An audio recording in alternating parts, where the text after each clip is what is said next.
وہ مجھ سے ناراض تھا اور میں اس کی گود میں سر رکھ کر لیٹی ہوئی تھی۔ مجھے پتہ ہی نہیں چلا اور میں سو گئی۔ میں ہر روز اسے منانے کا سوچتے سوچتے اس کی باہوں میں سو جایا کرتی تھی۔ یوں ہی ایک دن اس کی گود میں سر رکھ کر لیٹی ہوئی تھی اور میرے منہ سے ایک دم نکلا، کیا آپ مجھ سے ناراض ہیں؟ کمرے میں جیسے بالکل خاموشی سی چھا گئی ہو۔ وہ میرا سوال سن کر ٹھٹک سا گیا تھا۔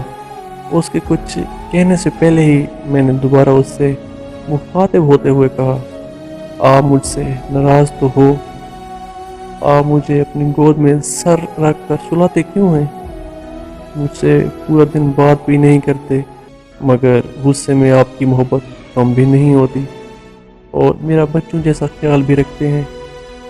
وہ میری ساری باتیں بہت غور سے سن رہا تھا۔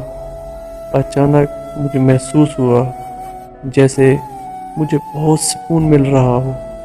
میرے وجود میں جیسے ایک عجیب سی لہر دوڑ گئی تھی۔ وہ میرے بالوں میں اپنے ہاتھوں کی انگلیاں پھیر رہا تھا اور ساتھ ساتھ مسکراتے ہوئے میرے ماتھے پر بوسہ دے رہا تھا اور کہنے لگا کہ تمہیں بہت مشکل سے پایا ہے، تم سے ناراض نہیں تھا، بس تمہیں اپنی محبت کا احساس دلانا چاہتا تھا جو تمہیں آج ہو گیا ہے، اور خیال تو تمہارا رکھنا ہی پڑے گا ورنہ میری ناک چڑھی زوجہ ناراض نہ ہو جائے۔ یہ کہہ کر وہ مسکرانے لگا۔ اس کو مسکراتا دیکھ کر میں بھی مسکرا دیا۔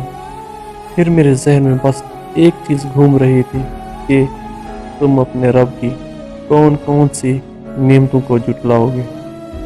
پھر ایک بار پھر میں اس کی گود میں سر رکھ کر سو گئی۔